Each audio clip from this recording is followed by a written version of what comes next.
kalviņos.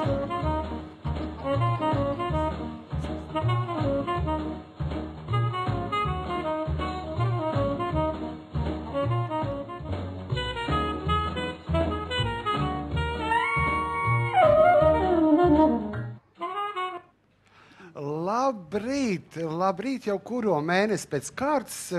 Es, Dāvids un Elita Patmalniec, ēdīsim kopā brokastis ar jums, skatītāji, klātesošie. Mēs pašlaik atrodamies pašā Vecrīgas sirdī, galerijā Centrs un ļoti mājīgā un brīnišķīgā vīnu studijā. Kāds tik cilvēkiem nav profesijas? Viņas ir dažādas. Cits lauka ielas, citi vada valsti un citi katru vakaru. Teju katru vakaru iejūtās, citi cilvēkādā izspēlē svešas likteņas. Nu, protams, ir arī aktieri. Ir viena izrāde, kas pēdējā laikā ir sacēlus gana daudz trokšņa, labā nozīmē, jo Amadejs ir uz Dēla teātra skatūs kādu laiku jau, un es domāju, ka katrs steidz viņu apskatīt. Un ne jau tikai tādēļ vien, kad svešzemi režisors ir iestudējis kaut ko, bet ir burvīgi tērpi. Ir burvīgi tērpi un ir burvīgs Amadejs. Es domāju, Mozart. Un tā šodien mums ir ciemos neviens cits, kā varbūt daudziem netik labi pazīstams, bet es domāju, pēc šīs izrādes noteikti viņi atpazīs uz Rīgas ielām. Mums ir Artūrs Dīcis ciemos. Labrīt. Sveiks, Artūr. Labrīt.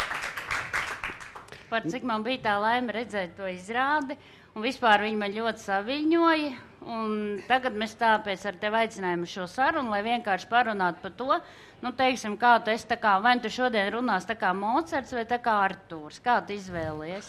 Es runāšu kā Artūrs, jo vakarā es būšu Mocarts, un tad es atļaujos sev vaļību pa dienu būt vienkārši Artūrs. Nu jā, mēs skatāmies, tu esi ražants augumā, un tāds tiešām simpātisks latviešu puisis. Un šeit mums ir tērps no tās izrādes, bet nu, mums tad jāuzdod jautājumi tev.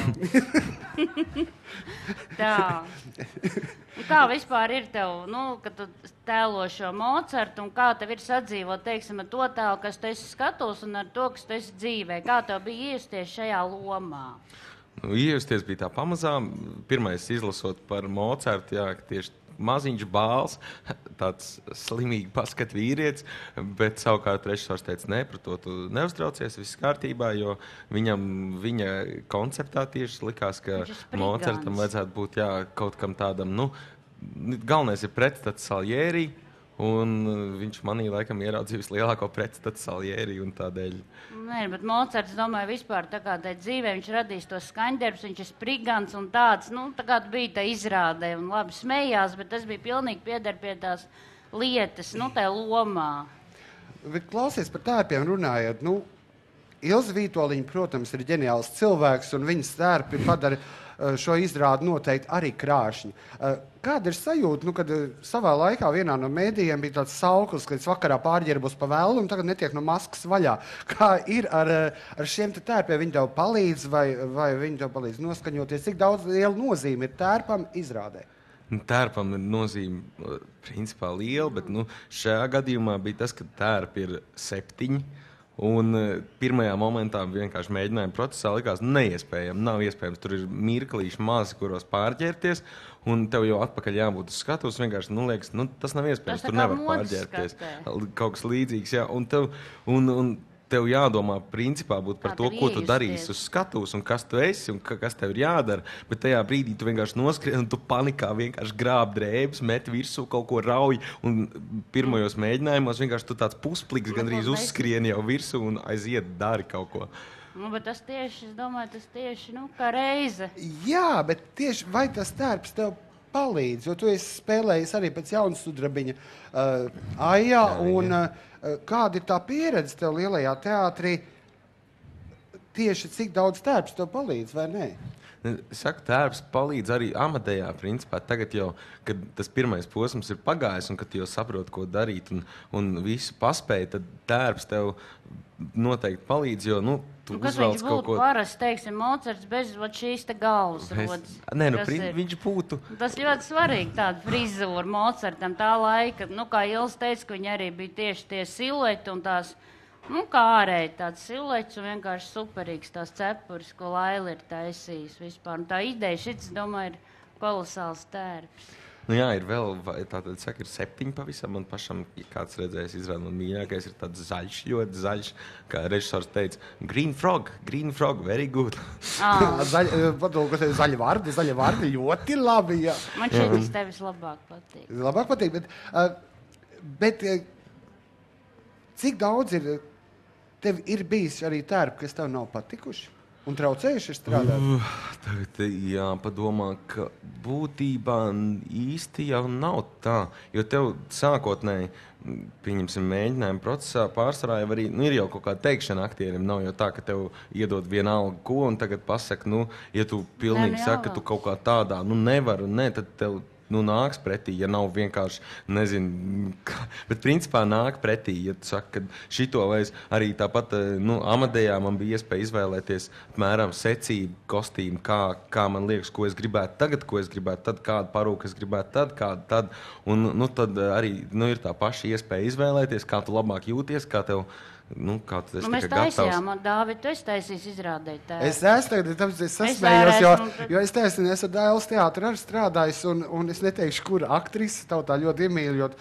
Es šito nevilkšu, es saku, nomainiet sastāvu aktieru, un tā vilka beigās, es kaut kā tā neiedomājos, kā tas ir, jo mēs katrs darām savu darbu. Es gatavoju kostīmus, scenogrāfs rūpējās par, teiksim, telpu, un aktieris domā par to. Un nabaga aktieris ir beigās tas, kuram visā tajā jādzīvo. Tas ir komandas darbs, protams, ka runā, bet bieži vien ir tā, ka katram jau tas jau ir komandas darbs tomēr. Nē, bet ir ļoti svarīgi, lai aktieris justos labi, es arī taisīju tērps, un tad es, teiksim, tā kā ieeju tajā aktieru lomā, kā jābūt, viņam tur jākustās un tā, un tomēr ir arī jārespektē aktieris. Galvenais, lai dērti justos skatos, lai varētu visu izdarīt. Protams, tas tāpat, ka dejotājiem tur ir pilnīgi cita lekāla, kas nedara, un viss pārējais. Nē, tur bija savādāk. Tur bija, kad cilvēki gados grib izskatīties pēc jaunām meitenītēm, bet tas vienkārši fiziski nav iespējams. Jā, bet tērps ir tas, kas, kad principā, ir stulba sajūta, ir tad, ja tev ir mugurā kaut kas tāds, kas tev nepatīk, un tad tev vienkārši ir papildus sarežģījums, jo kā jau aktierim, kuram tomēr tu ej, un tu gribi zināt, tu zini, ko tu dari, bet tajā pašā laikā tu saproti, ka tu esi uz skatuves, tev vērtē, un, protams, ielaužās kaut kur mazā doma, bet es jau gribu izskatīties labi, un tā ir liela māka, tā kā atļauties sev būt pilnīgi neglītam. Principā, tas ir pat grūtāk nekā, kā aktierim iedzīvoties pilnīgi neglītā tēlā, kurš ir... Nē, bet ja tu esi skaists, tur neko smukam nepadarīs. Bet tu Mocartā vispār nebija neglīts, cik es atceros. Pašās beigās, tagad viņš ir neglīts. Tur tādā vienkāršā krekliņā pašās beigās tev bija, vai ne? Tur beigās es esmu tāds, kāds es esmu. Tāds, kāds tu esi, tā kā dzīvē, tā kā tā. Tāds vienkārši, jūs bez tām parūkām. Jūs man ieintriģējāt, jo es neesmu vēl redzējis šo izrādi. Bet, iekams, mēs apskatāmies, kas jauns ir galerijā Centrs, un kā vajadzētu apmeklēt izrādes, kādās drēbēs un ko mēs varētu ieteikt. Man viens jautājums vēl tev. Kā tu pats kā aktieris vērtē to un kā tu gribi redzēt tos cilvēkus, kas nāk uz tevi skatīties? Es domāju par apģērbu. Šo jautājumu viegli atbild. Es gribu, lai skatītājs ir atnācis gatavs skatīties izrādi un kā viņš sagatavojās un noskaņojas, kāds ir tas viņa darbs mājās, kā viņš to izdara, ko viņš uzvelk, kā. Bet, principā, ja viņš ir labdabīgs un ir atnācis ar labā noskaņojumā un gatavs skatīties izrādi, tas ir labs skatītājs. Es biju šajā izrādē, un tur bija arī tiešām visa publika bija, var teikt, tur bija pilnīgi biezs un visa cilvēkiem. Latviešu tauta, kā viņi iet uz izrādēm, kurš sataisās, bet normāli, viņi tomēr iet svinīgi. Galvenais bija tāda atmosfēra, kad visi, kad ir interesanti, kas notiek uz skatuves, visi tā sekoja un raudāja, un bija ļoti labi. Tu noteikti raudāji pirmā. Es beigās sāku raudāt, vairāk nekā Tello, bet tiešām bija, ka galvenais ir tomēr tā spēle un vēl papildus, kad ir tas tērps un scenogrāfija. Jo latviešiem vajag ar tādas izrādes, kur ir tērpi, un viņi var apskatīties, un tā ir tiešām tāda liela varena izrāde. Man asociējās, teiksim, to arī, kā es agrāk biju uz Angliju Elizabetes karalieni, kad bija Artmans spēlēja.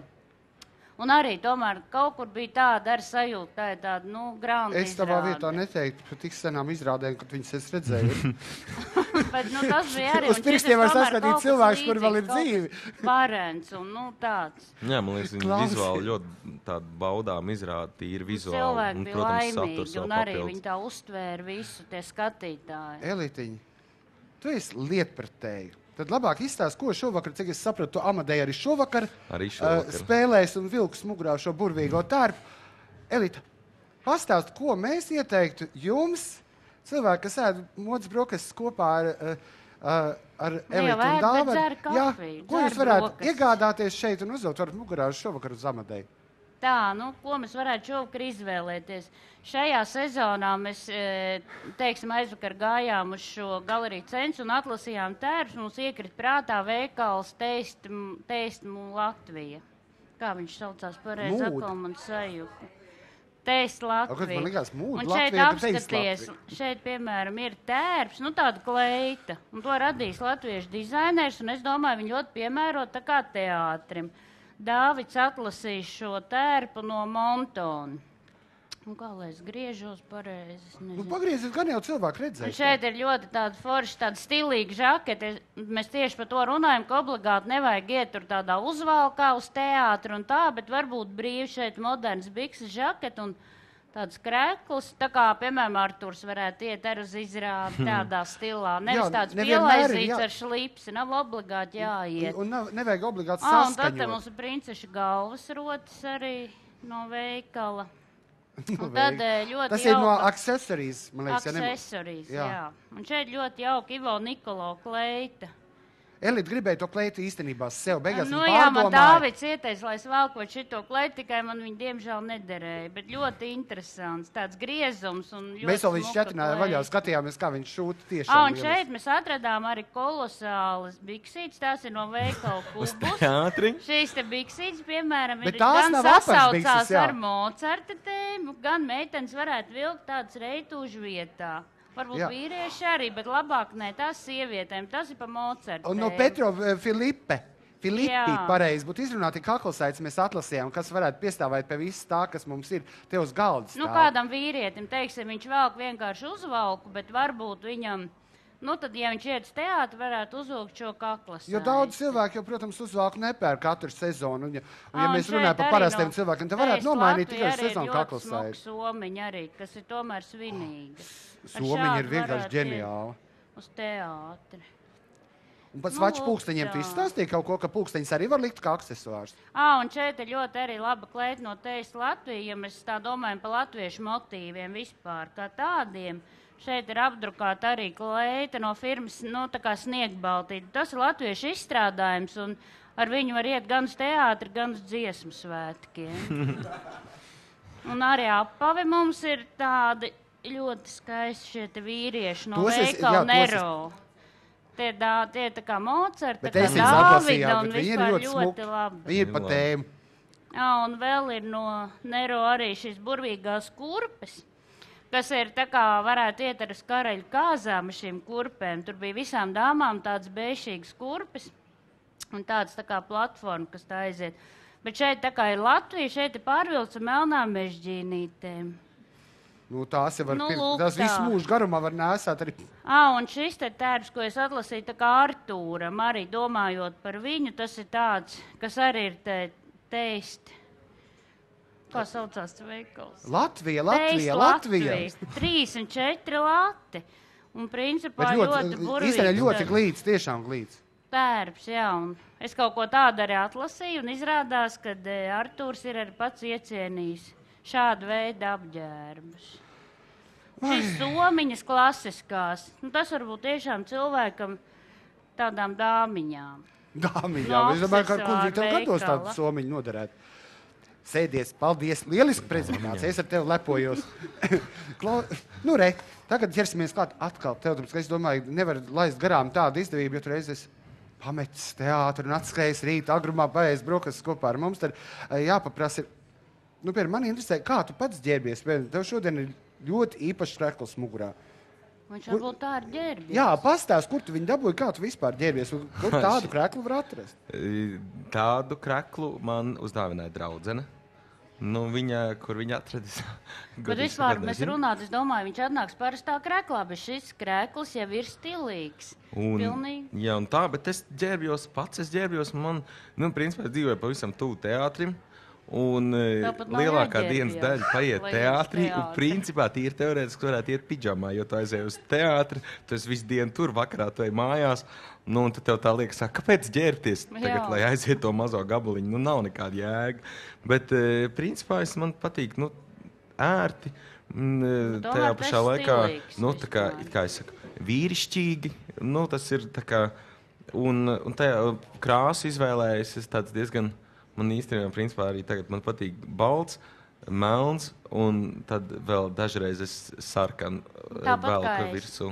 Pareizi. Tas ir labākais, tas ir krāsu pamats. Nu, tev jau balts, melns, un tad lūpas sarkanas. Viņam ir bišķiņi sarežģītāk. Jā, man savādāk sarkano. Bet tu pieminēji vārdu vīrišķīgi. Kas tavuprāt ir vīrišķīgs apģērbs? Vīrišķīgs, nu, tas ir tā, paņem, lai krūšas pauz, kur lien ārā, un tad tādas lietas. Bet, principā, vīrišķīgs apģērbs ir tāds, kurā, tā kā, kad es jūtos, nu, priekš sevis tas jau ir tā sajūta kaut kāda.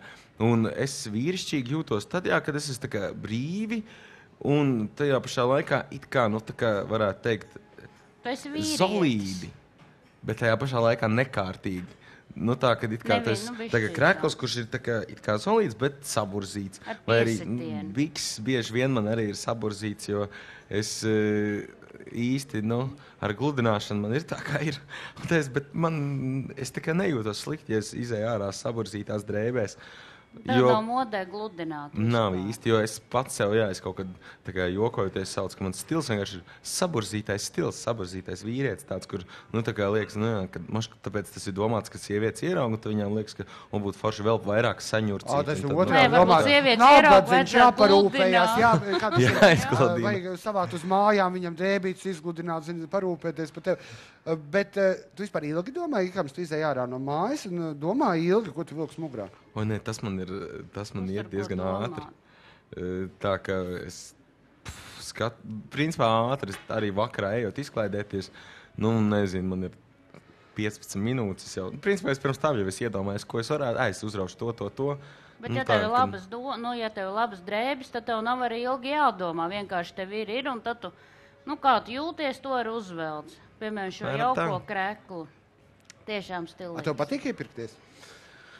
Es esmu arī iepirkšanā ziņā, es esmu super ātrais, tāds, ka es ieeju iekšā, man nepatīk uzlaikot, nenormāli nepatīk, es vienkārši neciešu. Tāpēc, principā, ja es tik tālu saņemos, ka es aizēju, tā kā, nu, es tagad laikošu, tad, nu, visdrīzāk es arī nopirkšu, jo es jau apmēram skatos, nu, izmērs, es daudz maz zinu, un tad es aizēju, un, ja es laikoju, nu, labi, tad es nopirkšu. Vai arī, nu, jo, protams, galīgi, nu, kaut kas nav, tad nē, bet vairāk nē, es vienu reizi laikoju, kaut ko nav, tad tajā dienā arī nekā nav. Tā, ja laiko, tad arī, ja nedara, tad arī nepērk. Tad arī nepērk. Skumīgi. Vai dienījās, bet ko tu domā? Tu esi jauns vīrietis, tev viss vēl ir priekšā. Ko tu domā par Latvijas sievietēm? Kā viņas ģērbjās? Par Latvijas sievietēm es domāju lielākoties tikai labu. Jo, jā, man, nu, tādā ziņā, ka citreiz skatoties, jā, principā Latvijā ir laimīgi vīrieši no tā viedokļa, ka aizbraucot uz ārzemēm kaut kā tik, nu, jo ejot pa ielu, tu, nezinu, 10 metros noteikti satiks sievieti, kur skaidri un gaiši var teikt, jā, viņa ir skaista un eleganta. Un tāpēc, un ārzemēs citreiz ir tā, ka tu staigā un skaties un kaut kā, nu, nav. Un tad liekas, jā, ka, nu, nezinu, Latvijā kaut kāds labs gēns.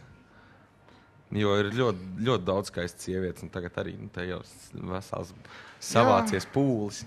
Es domāju par apģērbu, un tu man stāsti par gēniem, par kodola fiziku un visu pārējo. Par apģērbu vairāk. Ne, par apģērbu, nu tā, kad par apģērbu arī ir principā. Nē, reizēm man gribētos, jo man pašam patīk tāds arī, nu, sievietes, kuras ģērbjās tā kā arī principā diezgan, nu, klasiski sievišķīgi, kas būtu līdz man meitene ir. Kā viņa ģērbjās? Viņa ģērbjās. Viņa mīli? Viņa ģērbjās tā, kā man patīk. Jā, tu esi viņu veidojis, vai viņa veido tevi vispār? Kā ir? Viņa veido. Nē, es tā kā apusēju, es tā kā saku kaut ko rādu veikalos, kas man patīk un kas viņai galīgi nepatīk.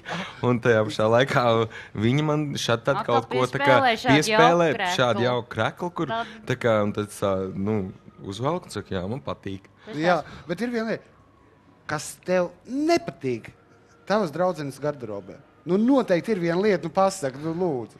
Varbūt viņi valkā bikses vai kaut ko tādu. Vai tev patīk sieviete kleitās vai biksēs? Viņai ir tāds krekls svītrains. Kurš man ir apnicīts.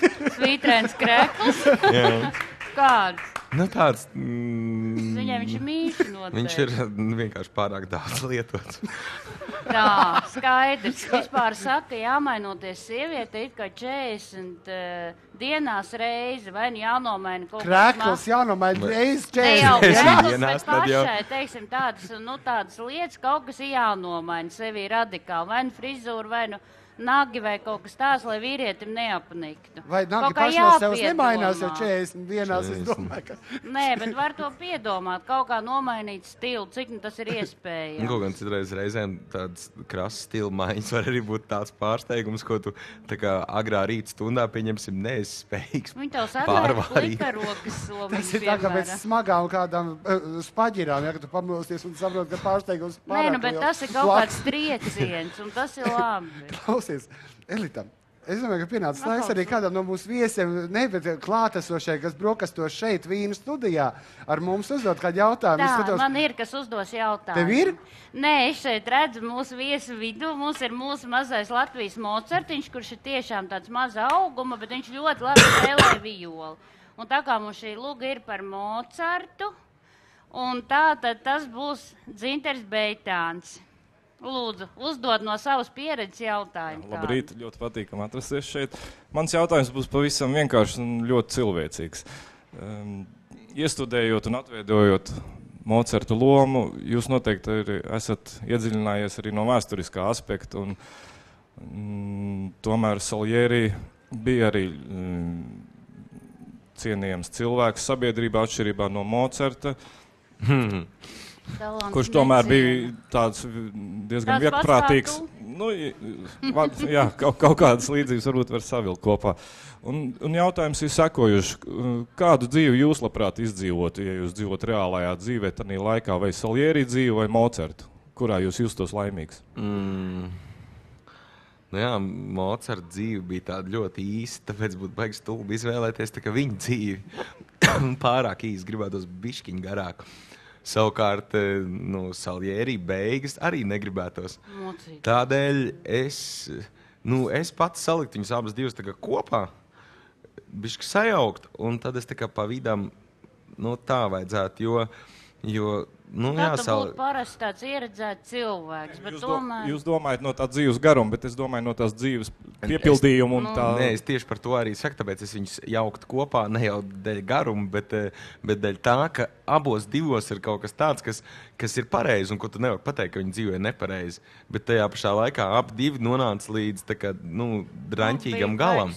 Un tas tā kā, bet ja viņas abas divas salika kopā, pieņemsim, Salieri iedot mazliet tādu Mocarta trakumu, un lai viņš šā tad iedzer vairāk un, nezinu, papriecājās un vēl kaut ko, neuzliek sev veto sievietēm, vēl kaut ko. Un tad viņš arī būtu savu iedvesmu atradis kaut kur citur, nevis tā kā pievērsties fatāli dievam un tagad gaidīt, ka liks tagad viņam viss priekšā. Kaut kā tā. Bet viņš beigās iztaisīja pašnāvību Salieri tomēr. Kad viņš saprat, ka tas izpirkums ir tikai tā pašnāvība. Viņš izrādāja, viņš iztaisīja pašnāvību ar domu, ka viņš pēdējā brīdī... Piedos tos grēkus. Nepadēļ tā, viņš jau izrādāja taisa pašnāvību tādēļ, ka viņš līdz tādam maniakālismam grib palikt vēsturē. Viņš saprot, ka viņam pēdējie vilcieni aiziet un viņš viņu aizmirsīs. Un tad viņš izdomā to savu triku, lai vismaz tad es domāju, ka viņš iztaisīja to pašnāvību, lai attaisnotu sevi, ka viņš tam Mocartam tur tā pārdarīja. Tas viņam pēdējais trumps, lai it kā paliktu vēl, lai vēsturi par viņu runātu. Un redz, Čāls ir panācis savēju, un viņš ir izrādēja un par viņu runā. Jā, bet tas kuram, bet teiksim, ja tāds spilgts talants, tad, protams, viņam ir jāsadeg. Tā ir tā dzīvē bieži tomēr, tad es labāk izvēlētos kā Mocarts tomēr. Kā Mocarts. Dāvid, un tu savu jēri, Nē, es esmu bijis Mocartā mājā Zalcburgā, vienkārši Zalcburga arī burvīga pilsēta. Paldies par lieliski jautājumu, apskaties pilnīgi cilvēku aizdomājos tik tā, ka es nezinu, man jau bail mājās. Raka jau pat dziļi. Jā, tev ir burvīga dāvana karta, protams, no Galerija centrs un no Veikala House. Tā kā pēc raidījuma, protams, mēs tev viņu iedosim. Bet tagad, Elita ir burvju māksliniece. Viņa var pārvērst jebkuru cilvēku līdz nepazīšanai. Un tagad mēs viņa paskraidīja pa veikaliem, te pa Galerija centrs, atrada kaut ko pie Artūru, ko varētu uzvilkt viņam mugurā. Pastāsti, un varbūt tu varētu palīdzēt viņam pamainīt stilu. Man jāiet pārģert viņu. Varat iedot viņam. Nē, labi, kad viņš uzvilks, tad arī redzēsim. Mēs apskatījāmies tieši, kas derētu tā kā jaunam cilvēkam, tā kā viņam redz, ka viņš ir arī moderns, un tā kaut ko no Latvijas preces. Labi, tu varat iedot viņam? Viņam jāiet pārģerties. Es nezinu, vai mēs... Es domāju, ka vajadzētu, kāpēc ne iedod viņam tagad tikai. Labi, nedrīkst rādīt aizmuguri. Nāc šeit. Tas ir, jā. Mīļie cilvēki, laikam es nekustēšos. Kamēr viņu tur mēģina pārģērbties, es domāju, ka varbūt mums vajadzētu sagaidīt Elītu atpakaļ un uzdot vēl kādu jautājumu mūsu klātesošajiem viesiem. Un es domāju, ka ir kadra vērts mūsu pastāvīgais apmeklētājs, jo es domāju, pie vīna studijā, pie šampāniešu pudelēm, pie garšīga vīna pudelēm nekas tā nepiestāv kā modes blogers Denis. Un es domāju, ka Denis par kreklu vienu tev ir cepums no manis un dāvana karta noteikti, ja tu kādu saturīgu komentāru pateiks, dāvana karta noteikti no veikala te būs tavējā. Tā kā tas nav īstenībā iemesls, kāpēc es šeit atrodos.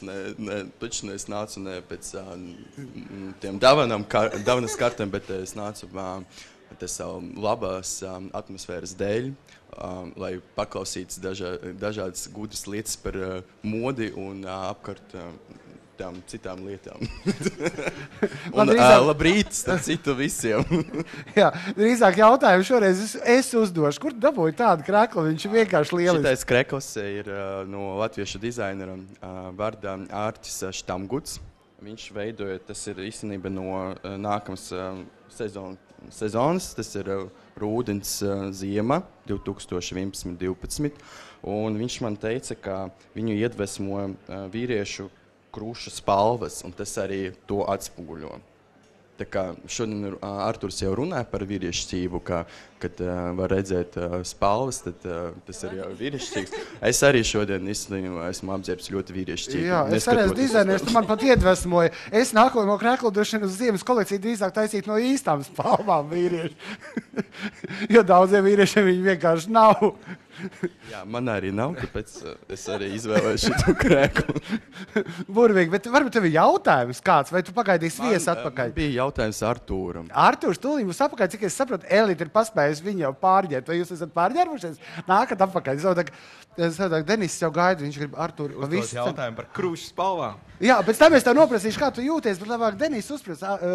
Artūrs, man ir tev jautājums. Tu kā aktieris droši vien daudz laika pavādā domājot par saviem lomu, par savu varoni. Un, kad tev ir jaunais iestudējums, jaunu lomu, vai tā ietekmē un tavu ģērbšanas stilu? Kaut kādā ziņā katra jauna loma principā jūtam ir kaut kā, kad ietekmē tevi pašu. Un ģērbšanās stilu, manuprāt, viņa tikai ietekmējot tevi, un tad tu pats jūties, pieņemsim tagad it kā Amadeja ietekmē, tagad jādomā, varbūt kaut kā, tā kā reizēm, es biežāk varētu būt, ka izvēlos kaut kādas, tā kā, pieņemsim, sarkano vai kaut kā, tādas, tā kā dzīves priecīgākas krāsas, jo mazāk, principā, mazāk melno. Tāpēc, ka, pašam bija tā sajūta, ka Amadei veidojot tu kaut kādas reizes, tu vienkārši, pēc mēģinājuma tev vēl sēž iekšā, jo visu laiku tev dzen, tā kā tev jābūt entuziastiskākam, un pēc tam tu aizēji mājās, tu vēl esi tāds dricelīgs tāds visu laiku. Un arī, principā, tad apģērbā vienkārši, tev prasās vēl brīvāk kaut ko, vēl tā kā, kaut ko spilgtāk, tā, lai enerģija kaut kur aizdotos. Jā, Denis, paldies tev. Es jau vēlreiz pateicu, Štamgūts skaistais krekls un nākamās sezonas plus vēl tavs jautājums, protams, ir ST dāvana kartes vērts un beigsies rādījums, protams, tu viņu dabūsi. Bet tad, Elita, izprašņā par to, ko tu viņam esi atlasījusi un kādās drēbēs tu esi viņu ieģērbis? Tas ir vienkārši krekliņš no ST, kas atbilst tā kā, ne jau no ST, bet no Teis Latvija, kas atbilst, varbūt tādu mēs piedāvāsim zaļo krāsu kaut kādu, kas ir arī tāda atdzīvinoša, un šeit ir arī šāli, tas viss no latviešu preces, varbūt viņš varēja būt viena izmēra lielāks krekliņš, bet, viņam, tas tāds piedāvājums. Tas tāds piedāvājums. Tas ir lieliski. Zaļš vasarā, visur zaļi. Ir tava mīļākā krāsa? Mīļākā krāsa nav, bet man vasarās nāk klāt. Jā, te arī zaļais. Tas ir nav slikts, tāds pelēks ar zaļo. Bet kāda ir tava mīļākā krāsa? Mīļākā krāsa man ir balta.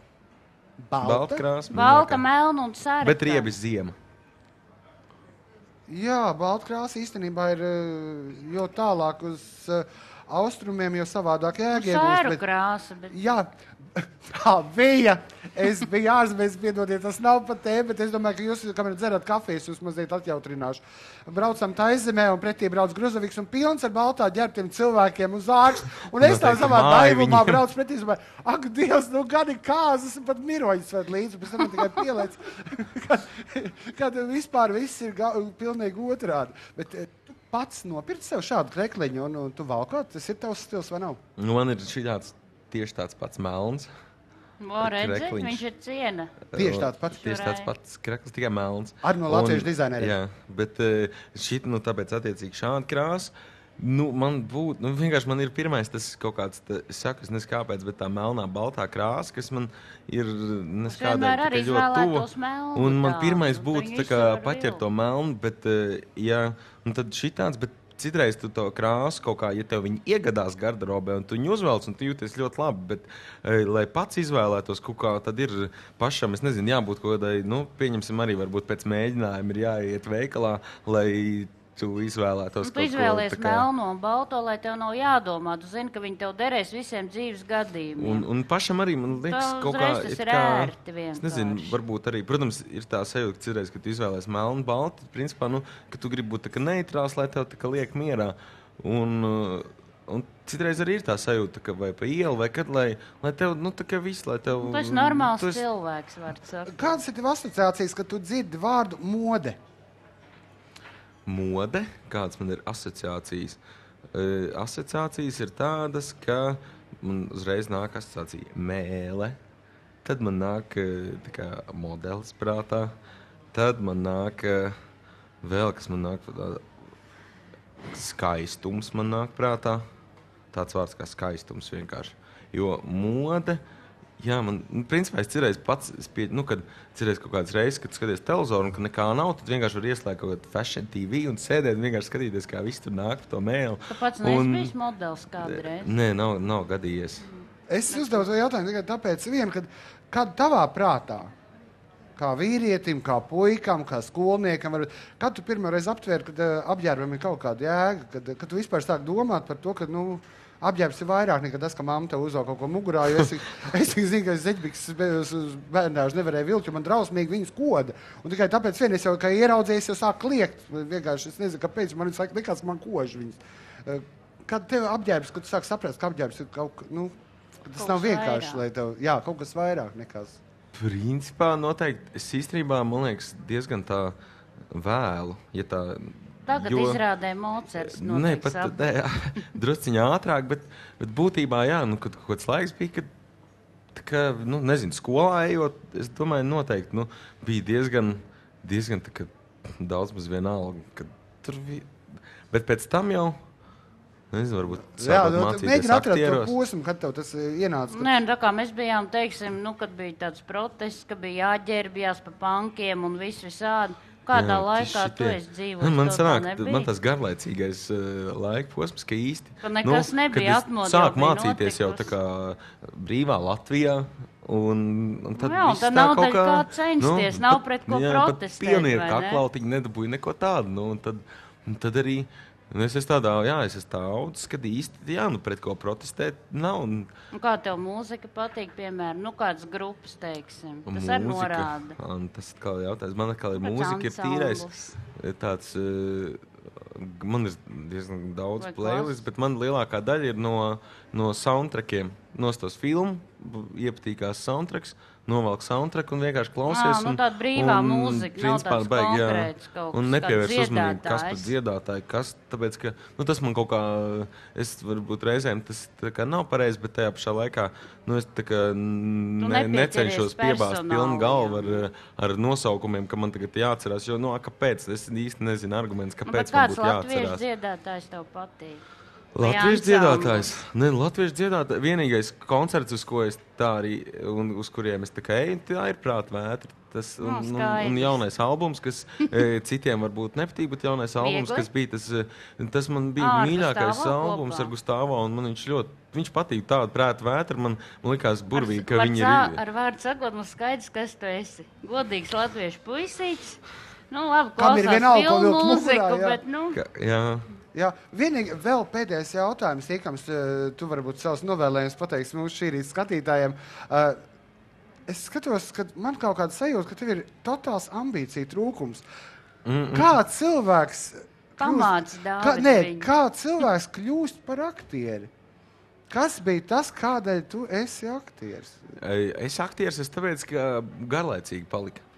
Es mācījos 2 gadus socioloģiju Latvijas universitātē un biju vienkārši totāli garlaicīgi. Tā, kad es nesapratu, kāpēc es tur esmu iekūlies jau pēc pirmā gada. Uz tiem aktieriem? Un pēc tam uz aktieriem tur vienkārši tur tāds palika garlaicīgi, aizgāju uz Dailes teātru uz kursiem.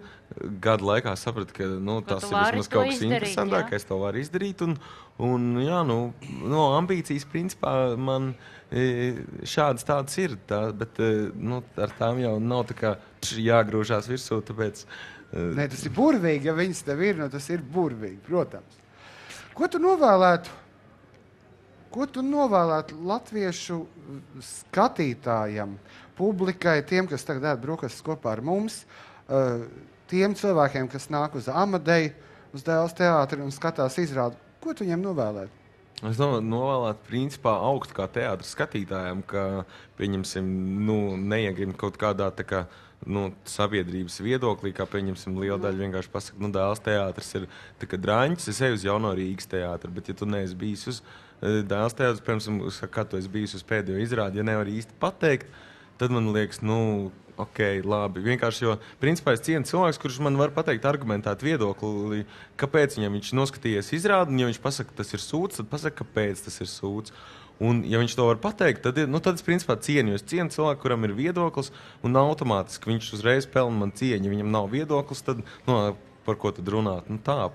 Es domāju, tā kā par to labi ir. Jā, tad teātris skatītājiem es vēlu atrast, saprast, nevērtēt, pašam iemācīties vērtēt. Tas ir tas, ko es vēlu. Es saku, mums ir Dailes teātris, jaunais Rīgas teātris, nacionālais, visi ir jauni čaļi un tādi forši aktieri. Un ir arī viņi taču spēlē un ir ļoti kolosāls lugas, bet vienkārši citi ir kaut kādi snobi, saka, viņi iet tikai uz to teātri. Bet patiesībā Arturs Krastiņš, piemēram, viņš nospēlē kolosāli. Varbūt, ja kādam nepatīk drēbes, lai viņš neskatās uz tām drēbēm, labi, kur arī Ilza Vītoliņa ielikus tādu darbu, bet es biju šo izrādu, viņi man tiešām saviļņoja.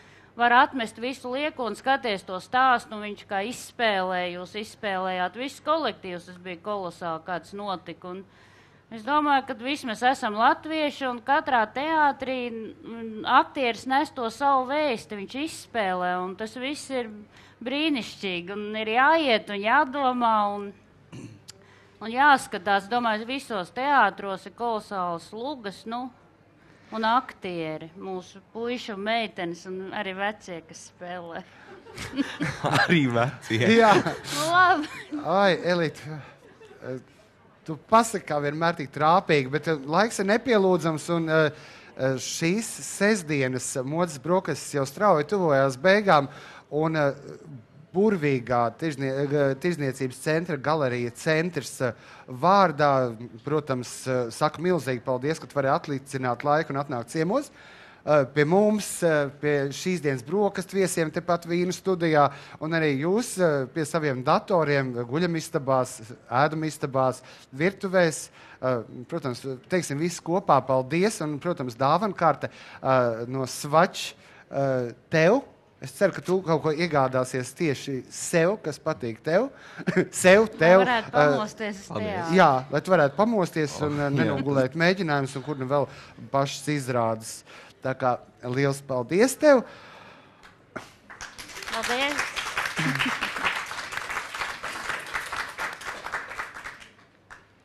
Nu, un mums ir atlikusi vēl pāris minūtes, bet es gribu jums pateikt, ka jūs esat paši labākie skatītāji, jo tik skaistā, teiksim, jau vasaras rītā būt kopā ar mums visiem ēst brokastis, nu, kas var būt labāks par šo, kā saka Mārtiņš Rītiņš, un mēs tagad ar šo raidījumu atvadamies līdz septembrim, un septembrī es ceru, ka var būt, ka mēs jau būsim redzami katru nedēļu, un ne tikai internetā ar tādu labiem nodomiem, mēs jums novēlam lielisku vasaru abu ar Elitu, un neaizmirstiet, ka galerija centrs ir tā vieta, kur jūs varat ar visu ģimeni lieliski pavadīt laiku. Vīnu studijā jūs varat iemalkot glāzi vīna. Var nopirkt ļoti labus vīnus šeit. Jā, es domāju, ka Latvijā viena no lielākajām vīnu kolekcijām ir tieši Vīnu studijā. Viena no labākajām. Jā. Un mēs sakam paldies par viesmīlīgajām telpām. Protams, paldies visiem labvēļiem, kas no galerijas centrs, kas izpalīdzēja mums, lai taptu šis raidījums, un, protams, šīs dienas viesim. Tas bija Arturs Dīcis no izrādes Amadejs, teikšu tā, vienkārši šīs sezonas hīts, steidziet uz Dailes teātru un mēģiniet gan baudīt burvīgos kostīmus, gan lielisko aktieru spēli. Un mūs var redzēt arī pēc tam samontēto materiālu, apmeklējiet lūdzu mode.galerīcentrs.lv un skatieties to visu kaut vai mēnešu garumā. Paldies jums! Paldies!